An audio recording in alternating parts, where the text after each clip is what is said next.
एक राजा साहब शिकार खेलने के लिए जंगल गया, रास्ता भटक गया। एक महात्मा जी का कुटिया देख करके वहाँ पहुँचा। महात्मा जी से पूछा, महात्मा जी बस्ती किधर है? महात्मा जी ने एक और इशारा कर करके बताया कि उधर बस्ती है।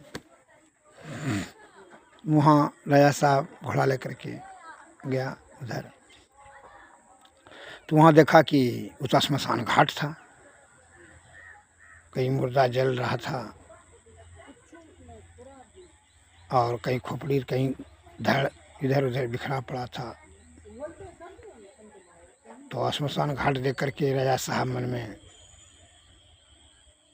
क्रोधित हुआ और मन में सोचा कि महात्मा जी भी झूठे बोल दिया। हमसे पूछे बस्ती किधर है और यह स्मशान घाट बता दिया।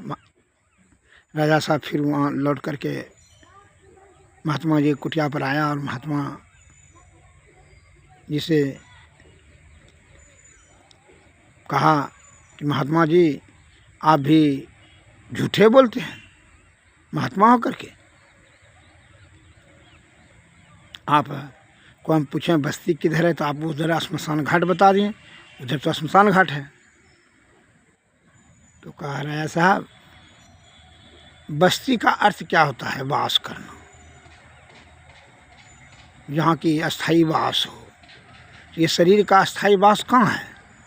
शमशान घाट में। तो बस्ती है, वही तो वह बताएं।